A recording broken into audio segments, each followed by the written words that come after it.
So for this morning, I will be just presenting to you yung atin pong, ano tawag dito? Dalawang modules. It's module 1 and module 2. Okay?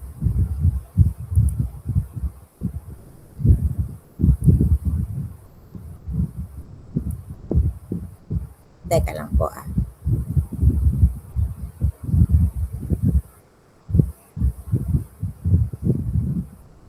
Hindi ko ma-present for a while.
Hello. Okay, walang feedback. So can you hear me clearly, everyone? Alright, so sige po. Kikita ba yung cursor? Cursor. Cursor. Ayan, kita. Alright. So, good morning, everyone. So, we will start. This is actually a very basic and very straight to the point na, na PowerPoint presentation. Hindi ko din kasi gusto na naglilinger ng so much kapag nag-discuss ako. So, I would rather keep it short but comprehensive instead of long pero dragging naman siya at paulit-ulit lang. So, I would suggest, please listen actively and participate actively. Kasi dito din ako kumukuha ng mga content ko. PowerPoint, Neo LMS, and of course, whatever it is that I blurt out of my mouth. Dahil nga, this is a course or a subject that is very close to my heart din. Isa din siya sa mga, sabihin ko na lang, isa din siya sa mga paborito ko kasing subjects. Alright? Okay, so again, I am your Ma'am Jazel Ann Pedronio Marquez. And welcome sa atin pong Module 1 on cell, which is the basic unit of life. Okay, so ngayong araw po mag-explore po tayo about the cell, and of course alam naman po natin yung cell are the fundamental building blocks of generally of everything, especially ng mga living things. Multicellular man yan or mapa-unicellular. So syempre tayong mga tao, ang tawag sa atin of course multicellular eh. And mako-consider kasi natin na multicellular ang isang bagay kapag in itself is marami siyang types of cell na ini-include. Like for example sa atin, if you can still remember your anatomy and physiology, and since some of you have already taken histology, di ba? Meron tayong mga specialized kinds of cell. Meron tayong epithelial cell, muscle cell, cardiac cells, right? So different siya. And if you cluster them and if you generally group them together, they make a entire new being. And that is already from a cell, nagiging tissue na siya. And from a tissue, it becomes an organ. And kapag kinuster mo naman yung iba't ibang klaseng organ, it becomes a system. And once you have already clustered or grouped yung lahat ng mga systems in the body, such as yung cardiovascular system, nervous system, muscular system, ang tawag na po doon is already a complete, hindi na siya ang organism or living being na siya. Which is in comparison naman sa mga tinatawag nating unicellular organisms. Yung unicellular is kahit isang bagay lang din siya, still, basic unit of life na yon. Kasi buhay naman po talaga sila. Kaso nga lang, iisa at single lang yung cell na meron sila. Okay? So, sa ngayong araw po, we will cover what cells are, yung mga types, yung structures nila, and of course yung function. And yung role ng each ng mga yung mga parts na to play in keeping us alive, and of course yung mga unicellulars. Okay? So, usually I have my class in an interactive way. So, kung may meron kayong mga answers sa mga questions ko, okay lang, mali. Walang problema doon. At least you're learning, and then para makorek natin siya. Okay? So, if you have questions and clarifications, please do not hesitate to ask. Alam yan ng mga students ko before sa anatomy and physiology. I'm quite very open to questions, and I'm very happy to actually cater to them. Okay? So, bago tayo mag-proceed, so, eto po si Robert Hooke. Okay? So, eto po, yung tinatawag natin, yung makikita nyo dyan sa left side, ayan po yung sa ibabaw, ayan po yung actual na microscope na ginamit niya. And the one that is below it is actually what we refer to as yung corkscrew. Ayan po yung pinaka-first na image ng corkscrew na na-magnify ni Robert Hooke. So, a cell is defined as the smallest structural and functional unit of all living things. It's first discovered by Robert Hooke in 1665, wherein he was able to observe the cork cells under a microscope. So, ayun lang po, no? Sabihin nyo, ay ma'am, parang ano lang pala siya, no? Parang under lang siya sa scanner. Oh, definitely naman. Kasi yung atin pong low power objective, high power, at saka oil immersion is later na po yan siya kasi na-discover at na-invent. Pero syempre, sa time naman, no, 1665, kahit nga lolo at lola natin or great-grandparents natin, hindi pa buhay dyan.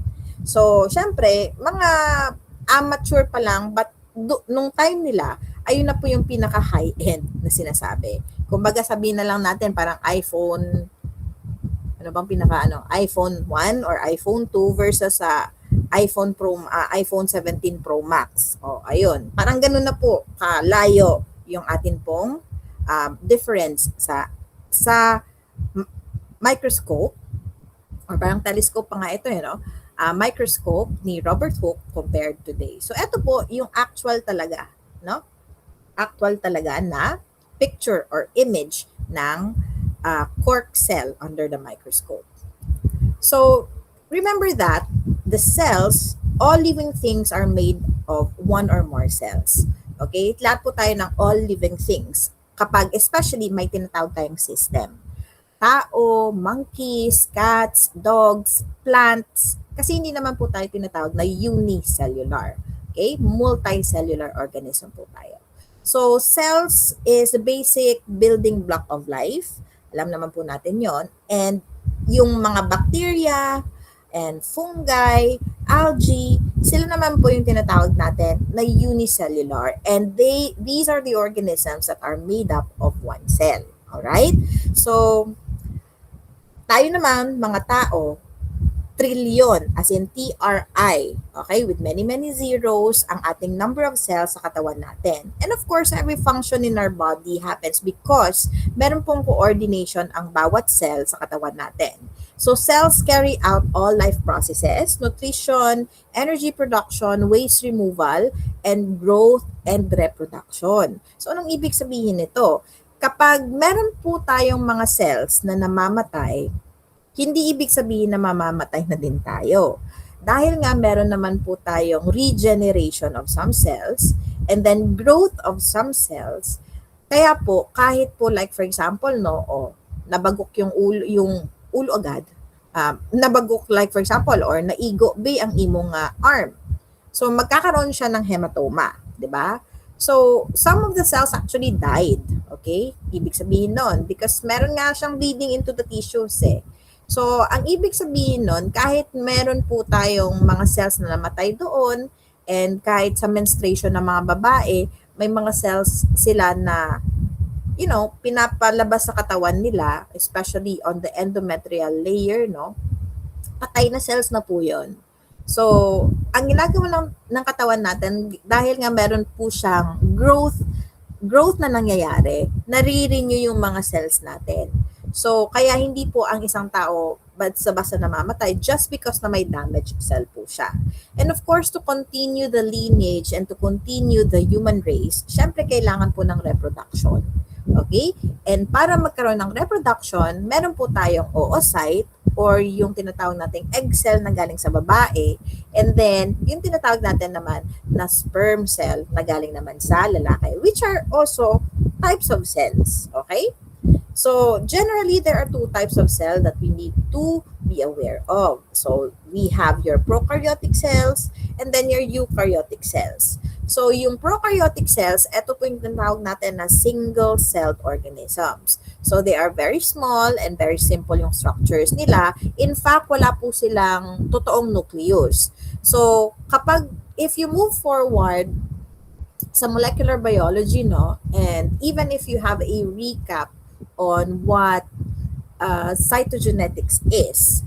Cytogenetics, as from the word or root word na cytology, in combination with genetics, yung genetics po kasi, nakukuha natin yan siya sa DNA. Now, unlike sa ating mga humans na eukaryotic cells ang meron tayo, ang prokaryotic cells, unicellular sila. So since wala po siyang true nucleus, wherein ang nucleus po is actually the main location kung saan natin nakikita or nakukuha yung DNA, sa kanya po, since wala po siyang true nucleus, nagka-float lang po sa cytoplasm yung DNA. So kapag yung bacteria po, para ma-extract yung DNA, is kailangan lang siya nating i-lyse. Like paputukin lang po siya or sugatan lang. Sugatan. Pwede naman siguro sugatan. Pero kailangan lang po talaga na i-impair or i-gibain yung kanya pong cell wall or cell membrane para po ma-extract po natin yung nucleus. In comparison to that or in contrast po sa kapag eukaryotic cell is medyo mahaba-haba po siyang usapan dahil kapag nag-lyse na po yung cell, meron ka pa pong another layer na kailangan mong butasin or kailangan mong i-lyse para makakuha ka ng DNA. And that is yung nucleus. Okay? Pero kapag dumating kayo sa molecular biology, second sem nitong academic year, if we still meet each other, no, meron po tayong dalawang sources na pagkukuhanan. That would be sa nucleus talaga, wherein the genetics is generally found, and of course from the mitochondria. Now that is a lesson that I hope that you will look forward to. Okay? So going back, sa prokaryotes po, since ayun na nga, yung DNA floats in the cytoplasm dahil wala nga po siyang nucleus, wala din po siyang membrane-bound organelles. Anong ibig sabihin po nito? Like for example, wala po siyang mga nucleoli, wala po siyang mga Golgi apparatus na katulad sa mga standard eukaryotic cells. Talagang halos DNA lang po yung meron talaga siya. Okay? Halos DNA lang talaga yung meron talaga siya doon na naglulutaw-lutaw lang po doon sa cytoplasm niya. So yung bacteria and archaea are parts of the examples of that. So moving to your eukaryotic cells, they are large and more complex and variable po yung shapes and sizes niya depending on the location where it is actually being utilized. Okay? Pero very constant naman po yan. Yung meron pong tatlong major parts ang isang eukaryotic cells na kailangan nyo talaga ma-identify, and identifier siya talaga na, okay, alam ko, eukaryotic cell yan. Kasi yung tatlong major parts na to, kitang-kita ko. So mamaya, later in this lesson, malalaman nyo yan. Okay? So they have a true nucleus that holds the DNA, and of course, they have the membrane-bound organelles with specialized function. So syempre, ang part dito, meron plant cells, animal cells, fungi, and protists. Okay? So, syempre po, ito naman po yung mga different types, yung difference between a prokaryotic cell at eukaryotic cell, no? So, ito po, meron tayong cell wall dito, tapos ito naman may flagellum, yan. Ito po yung plasmid, yan. Yung plasmid po kasi, ito po, ang kagandahan nito, dito po natin pwedeng ma-identify talaga yung bacteria based on its gel electrophoresis na processing. So, malalaman nyo din po yan siya pag dumating na tayo sa molecular biology. And kung nakikita ninyo po, yung DNA, ayun yung swirly-swirly na parang spaghetti, ayan po, naka-suspend lang po siya talaga sa cytoplasm.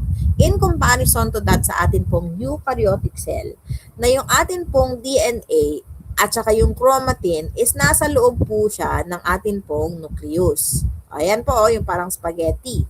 Tapos meron tayong mga membrane-bound organelles dito na peroxisome, mitochondria, Golgi apparatus, lysozymes, centrioles, and so on and so forth. So kaya nga po, mas complex talaga yung tinatawag nating eukaryotic cells compared to that sa prokaryotic cells. Okay? And yung kagandahan po kasi is that if you are a eukaryotic cell, meron po yan siyang mga tinatawag talagang reserves. Okay? Kasi kahit like for example in a state of starvation, mabubuhay ka pa din dahil yung mga mismong cell is meron silang mga converters yan and they do convert energy from their surroundings. So pwede po siyang via Krebs cycle, TCA, and then nakalimutan ko kaagad ano pa tayo? Ayun, going back ganon. Sa prokaryotic naman po, may dalawa yan. Meron siya lang anaerobic tsaka aerobic. So, malalaman nyo naman po yung sa mga prokaryotic naman kapag dumating kayo ng third year. So, I don't want to spoil it. Pero syempre, ang eukaryotic cell, dun tayo mag-focus. Okay? So, yung eukaryotic cell at prokaryotic cell, ito po yung talaga yung two main cells in the universe. So, yung prokaryotes, simple, single-celled, without a nucleus. And eukaryotes naman, mas advanced tayo, mas advanced yung cells natin, multicellular in general. And pwede din sometimes single cell kapag once na iisa lang sila. Pero sa insides niya, marami po siyang mga organelles. So, they have a true nucleus and of course, internal structures na tinatawag nating mga organelles. So, eto na po. So, what are the three main parts of a eukaryotic cell? So, whether po na animal or plant po siya, eto po ang kailangan nating hanapin para alam po natin kung talagang eukaryotic cell siya compared to that of a prokaryotic cell. Okay? So, all eukaryotic cells have three main parts. The first one, syempre, meron po siyang cell membrane. So, this is the outer boundary which controls what enters and leaves the cell. Next to that is hanapin nyo yung nucleus, which is the control center and contains the genetic material of the DNA. And finally, syempre dapat meron siyang cytoplasm, which is a jelly-like substance that fills the cell and holds organelles in place. Okay, so explain natin yung tatlong main parts na to. So the cell membrane is also called your plasma membrane, and it's made up of a double layer of lipids referred to as your phospholipids and proteins. So yung functions naman nito, it encloses and protects the cells. Meron siyang selective permeability. Anong ibig sabihin, ma'am, ng selective permeability? So meron lang siyang mga components or elements sa surroundings niya na i-allow niya na ma-absorb papunta sa inside ng cell. At saka meron din siyang mga component inside the cell na i-allow niya na iluwa ng cell. Anong ibig sabihin nito? It actually controls yung atin pong pressure and as well as yung osmotic pressure niya sa loob and of course the concentrations of certain things or certain analytes in the body to continue making the cell viable and para hindi po masira or mamatay yung cell. Ayun po yung tinatawag nating selective permeability. So if you could still remember the experiment on osmotic pressure. Like for example, oo ma'am, ano siya, hypo at saka hyper. Yun. So, kapag in terms of osmotic, ibig sabihin kapag masyado po siyang maraming fluid sa labas ng cell, magiging hypo siya dahil sisipsipin ng cell. Dahil sabi nga, ay teka lang, bakit yung surroundings ko masyadong madaming tubig? So, dapat ibabalance ko siya. So, yung mangyayari, sisipsipin ng mga cells yung excess na tubig at yung mangyayari, yung cells na yon is tataba. Pero kapag na-detect naman ng cell na ay teka lang masyadong concentrated naman yung surroundings ko, sige ibibigay ko yung tubig na meron ako. So what does that mean? Meron siyang magiging crenation dahil ibibigay niya nga yung kanya pong tubig. Tapos magiging skinny na siya. So selective permeability ang tawag, or ang selective permeability is the reason why there is an exchange of fluids within the cell and of outside the cell. So it allows nutrient, water, and oxygen in, keeps harmful substances out, and lets waste product leave. So always i-think ninyo ang cell membrane like para po siyang skin of the cell. So it doesn't just simply hold kung ano man ang meron siya sa loob, but it also controls what gets inside and stays inside the cell para mabalanse niya ang lahat ng mga elements at para maging safe tayo. Pero there are of course instances na hindi din kinakaya kasi ng cell membrane natin. Lalong-lalo na kapag meron tayong impairment, tapos syempre kapag if we intake or if we lose something in excess. So syempre nagbe-breakdown na din yung katawan natin. So, it's often described as a gatekeeper or security barrier. So, let me explain talaga yung kanyang, ano tawag dito? Yung kanyang um, parts. Okay. So, eto po tingnan natin dito. Ayan. So, this is actually the outer face and then this is the inner face. So, consider natin yung dito sa taas, eto po yung outside of the cell and eto naman po sa inner face natin, eto naman po yung inside of the cell. So, bakit po kailangan po na hydrophilic at saka polar yung head ng outside? Because sabi ko nga 'di ba kanina, it is actually the main center or part of the cell that controls what goes in and what goes out. Kapag hydrophobic ang outside ng cell, edi lahat na lang po ng tubig isisip-sipin niya. Pero kapag hydrophobic naman po siya, ibig sabihin is that i-contest niya yon or i-defy niya, meaning hindi niya po i-accept. So, bakit kailangan po na merong hydrophilic at saka meron naman pong hydrophobic? So, yung hydrophilic part is yung phospholipid and then yung hydrophobic part naman is yung fatty at acid tail ng phospholipid. So, yung head is hydrophilic and then yung hydrophobic is yung tail. So, bakit kailangan, ma'am, both sila sa phospholipid? Kailangan po ito kasi para ma-maintain yung balance. Okay? Kasi kapag puro hydrophilic lang siya, sip-sip ng sip-sip lang, and kapag hydrophobic naman siya, buga lang ng buga. Okay? So, who is that? Please, I will not accept students that are not using their university emails because that cannot be recorded in my virtual attendance. Please advise kung naging classmate nyo man siya. I think for those who are in 2D. Okay? Thank you.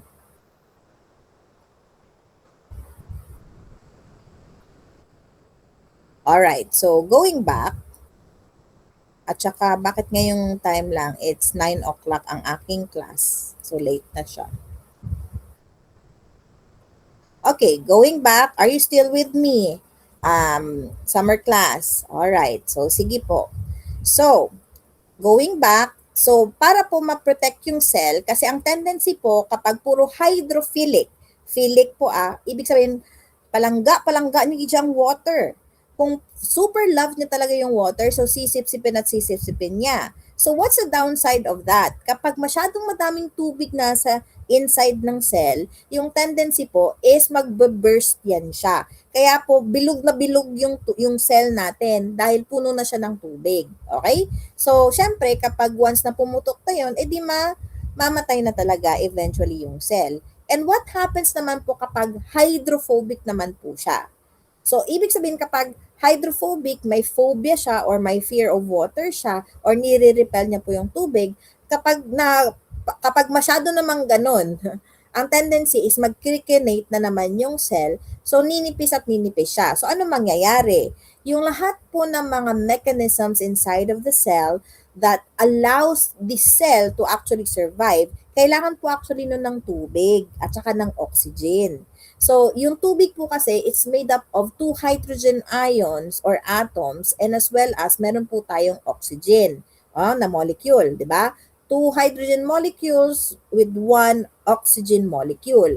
So, doon po actually kumukuha ng hydrogen tsaka ng oxygen at generally water yung cell. So, kapag hydrophobic po siya, hindi po natin ma-feed yung cell, di mamamatay din yung cell natin. So two-way that yung cells natin kapag masyadong madaming tubig at saka kapag wala ding masyadong tubig.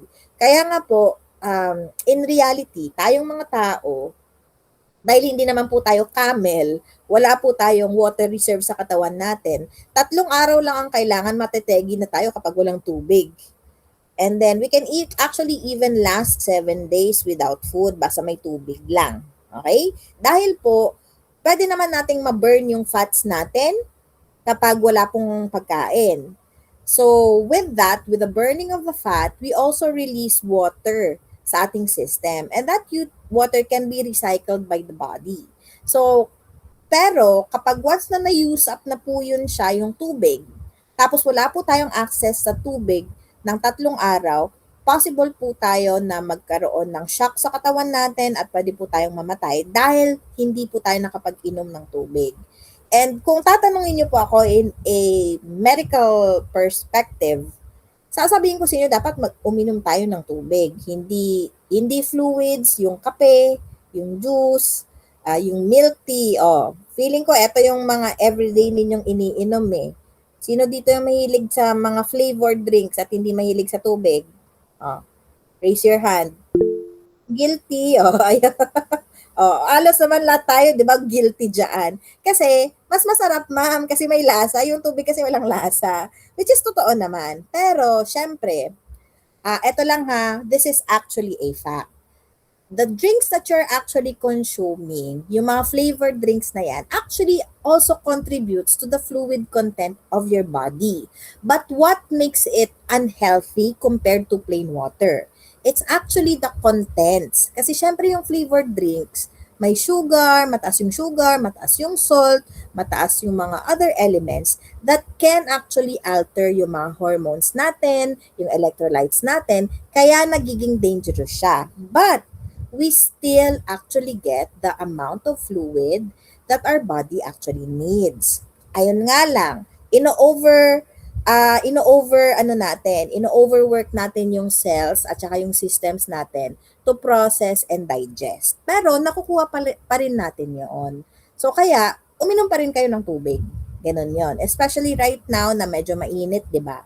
So kailangan po yon. Okay?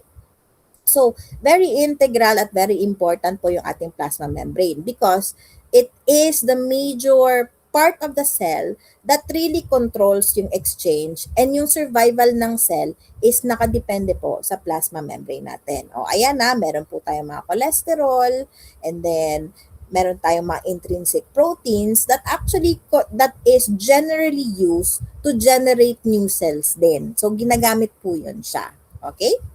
So next is of course, meron tayong wala yung GMeet. Ayun, bumalik yung GMeet. Alright.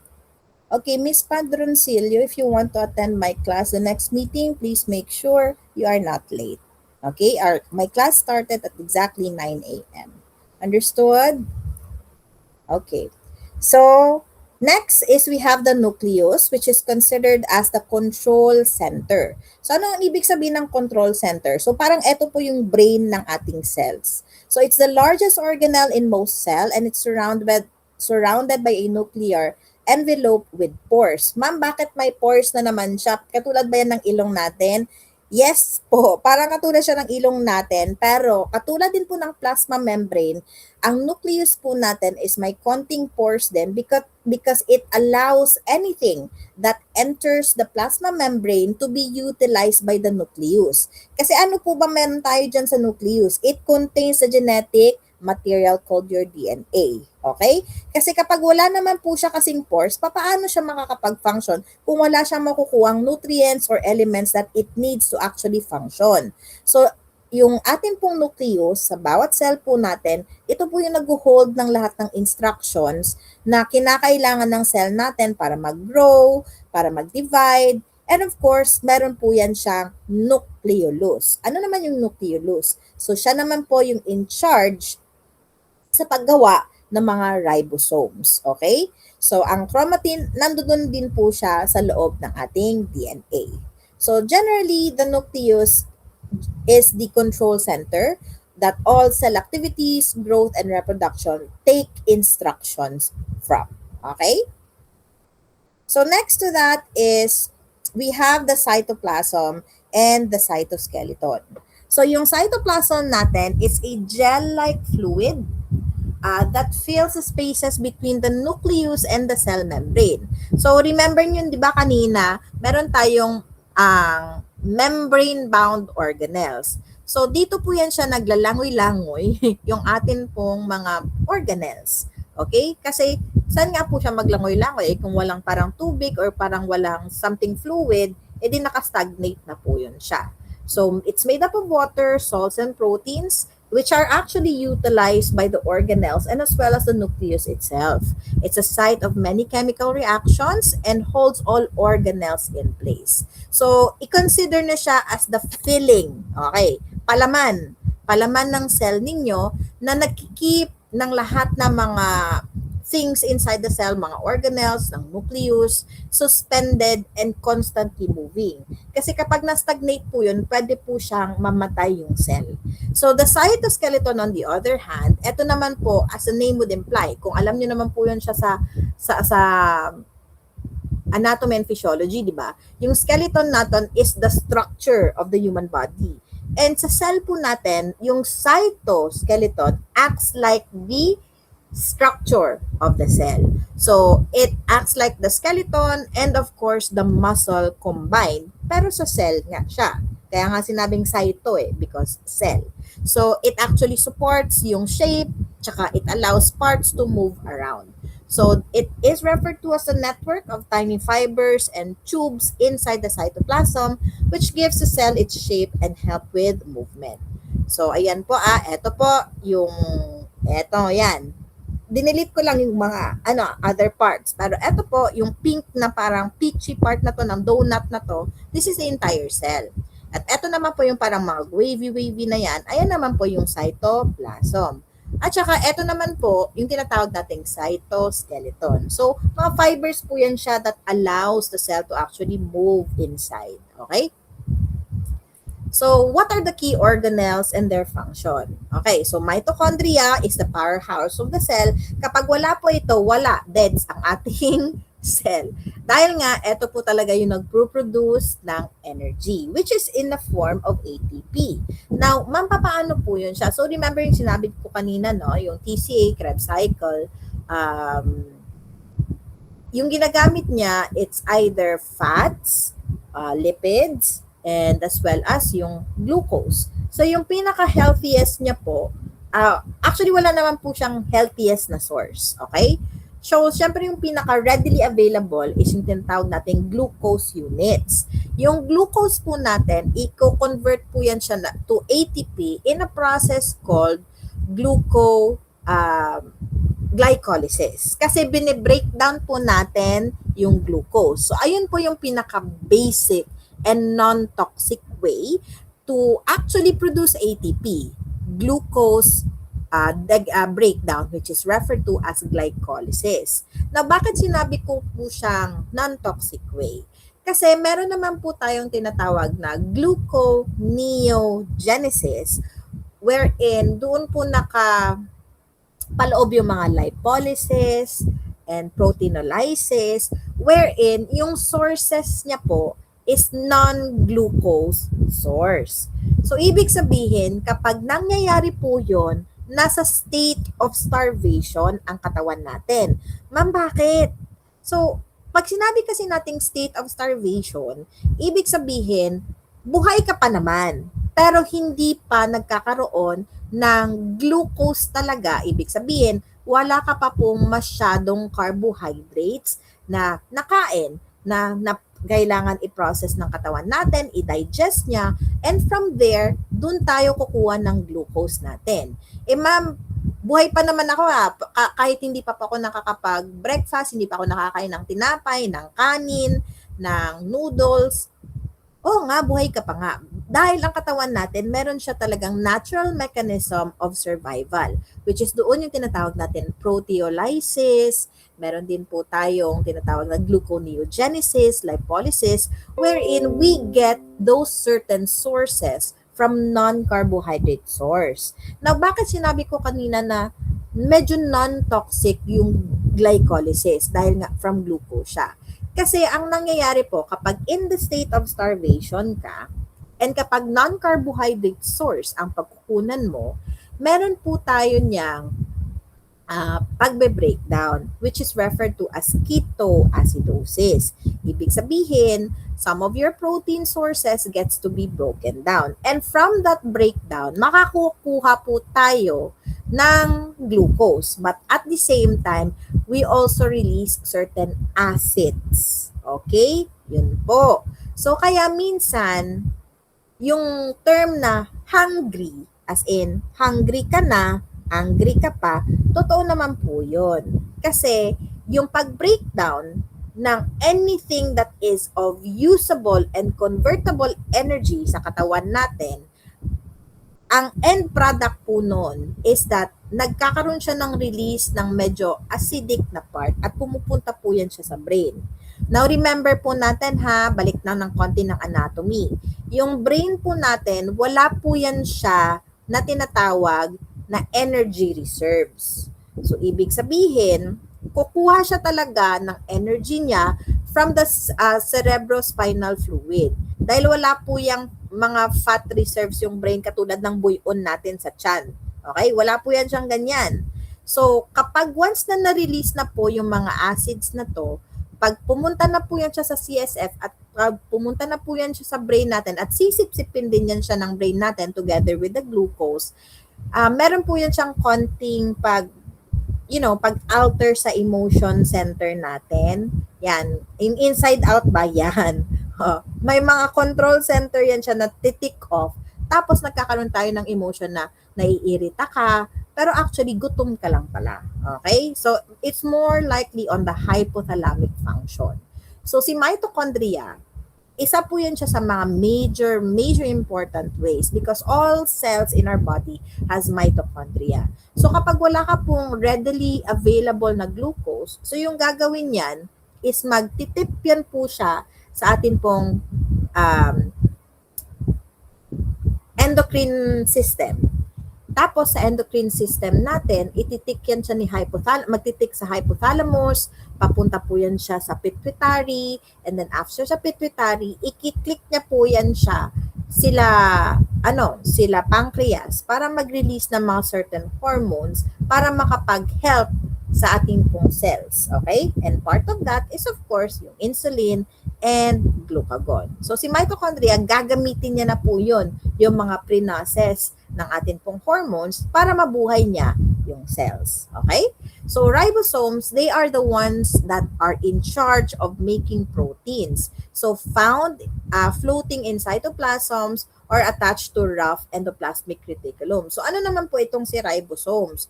So na-remember niyo, di ba, dati maliit kayo, tapos ngayon malaki na kayo. So it's actually because of these ribosomes. Okay?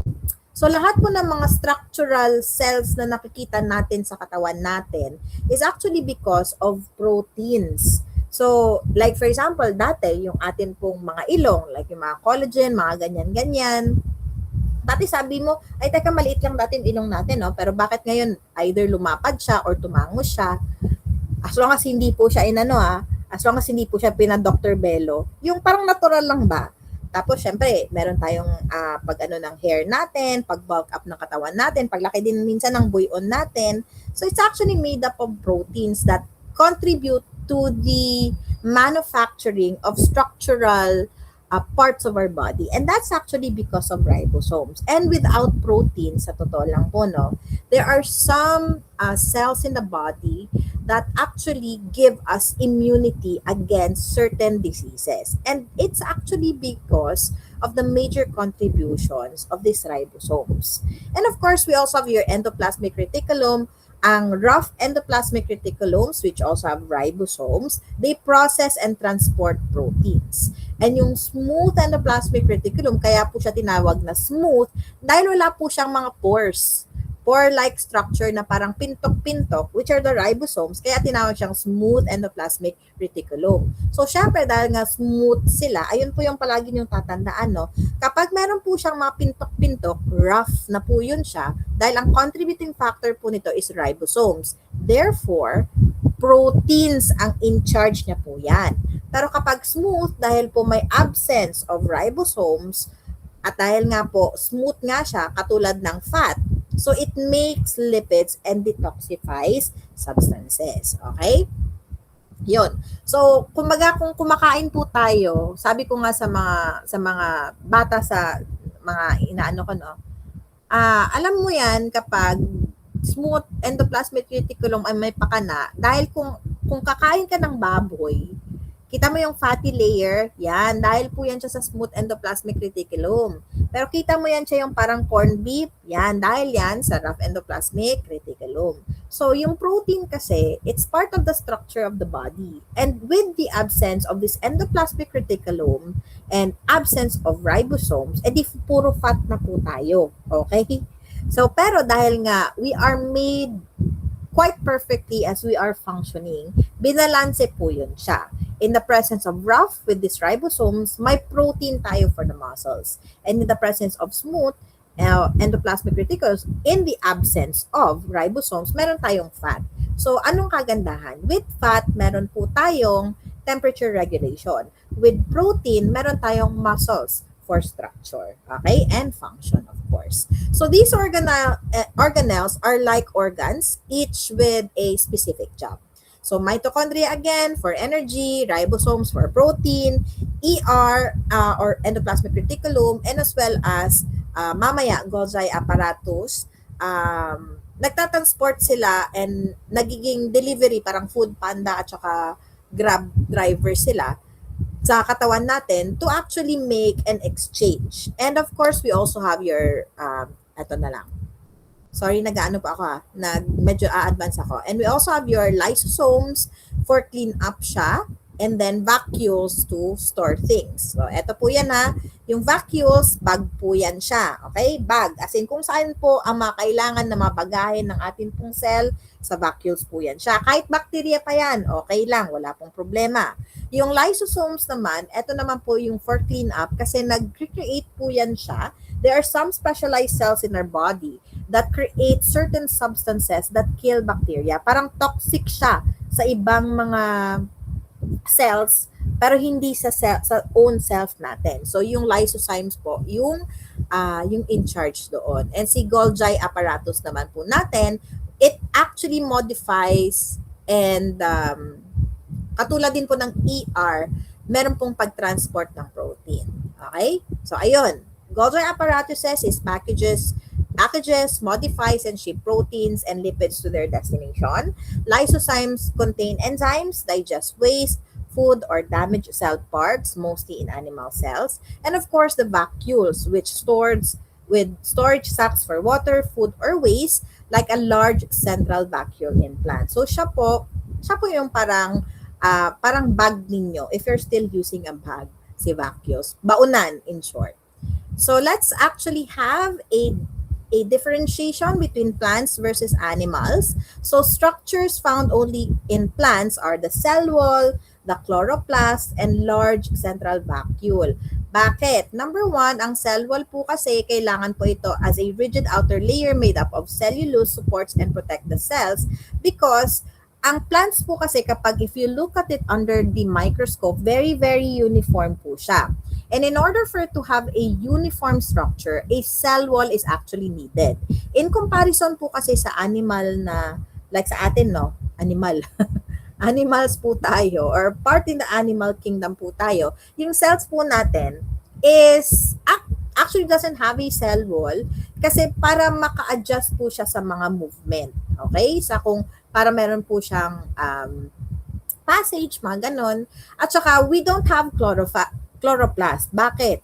Hindi naman po kasi natin kailangan ng chloroplast. Kasi kapag magkakaroon tayo ng chloroplast, edi magkakaroon tayo ng green na color. Ano tayo si Shrek? Oh, di ba? Hindi naman yon, pangit naman. So, and then, we don't actually get our nutrients from the sun. Okay? So, kaya, no need tayo ng chloroplast. Kasi, hindi naman tayo kailangan magbilad sa araw para i-process natin yung pagkain natin. Because, ang kailangan natin, tubig at saka pagkain talaga. But we actually eat chloroplast. Okay? Chloroplast kasi kumakain tayo ng plants. Okay? Contain chlorophyll, which is the site of photosynthesis. So, hindi naman po kasi natin binibigay yung plants, di ba, ng pagkain. Dinner na, pwede ka nang kumain ng chicken, or breakfast na, pwede ka nang kumain ng oatmeal. Hindi naman po ganun. So, they actually generate their own food. Tayo hindi po tayo makapag-generate ng own food natin. So, kaya tayo, animals, because we graze and we hunt. Okay, large central vacuoles which are stores water and food and maintain pressure inside the cell. So tayo, meron tayong vacuoles pero maliliit lang po siya. Unlike sa animal cells, meron po silang large central vacuoles. And then, ang sa animal cells naman, we have centrioles that help in cell division and lysosomes which is more common and distinct than in plant cells. So to give you a major visualization, no? So sabi ko nga, di ba kanina, ang plant cell po kasi natin, because of the presence of the cell wall, they have a fixed shape. Where in irregular shape naman, pwede actually itong mag-thin, pwede siyang mag-expand, kapag animal cell naman po siya. So vacuole, meron po tayong large central vacuoles here, dahil po sa mga water. And then, we also have the chloroplast present only in plants, which is, it gives it its green color. So while both are eukaryotic, plant cells have, of course, extra structures because of the chloroplast and the large central vacuole because they actually need to produce their own food. Okay?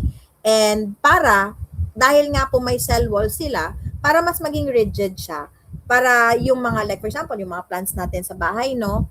Or kung saan man po tayo magpunta, bakit kayo nakakatayo yan, ma'am? Wala naman po yan siyang bones. It's because of the rigid cell wall. It allows the plant to actually take its shape. In comparison to that, kapag animal cell po siya, dahil wala po siyang cell wall, edi free-flowing siya. Kaya kailangan natin ng mga buto natin. Tapos yung buto, doon po naka-attach yung mga muscles, and then may mga veins na po yan siya. And within these muscles and within these bones, doon natin na nakikita yung talagang mga cells po natin. Okay? So animal cells are more generally considered flexible. Tapos, syempre, meron po tayong division and waste breakdown dahil meron po tayong toxic. So in summary, cells are the basic units of life. There are two main types, the prokaryotic and eukaryotic. And the main parts of specifically ng ating pong eukaryotic cells are cell membrane, nucleus, cytoplasm, and organelles. So each organelle has a specialized function, essential for cell survival, and plant and animal cells share similarities but also have unique features. So to wrap up our module 1, every living thing, katulad natin, nagde-depend tayo sa mga cells. Okay? So yung mga structures na nakikita natin sa inside ng cells, lahat sila may mga specific functions and designated na mga actions and designated structures talaga para ma-process, ma-carry out, lahat po ng mga essential things na kailangan natin para mabuhay. So, para ano tawag dito, para ma-understand natin kung paano talaga tayo mag-function, we will not simply look at the bigger picture. But rather, para ma-understand natin kung paano yung mag-work yung body natin, we need to start from the smallest thing. And we need to understand first kung anong mechanism ng cell para malaman natin kung paano tayo mag-survive. Alright. So, generally, Module 1 has ended. So, are there any questions and clarifications, class? Alright. So, since wala naman, so, okay pa ba? O, sige, I'll give you a 5-minute break. Go to the CR and then magsa-start po tayo. I-set up ko lang yung Module 2, which is medyo, may katagalan siya ng konti, pero hindi naman siya aabot siguro ng 1 oras. Alright. So, sige po, 5 minutes and then we will return for Module 2. And I hope you learned something from Module 1. O, CR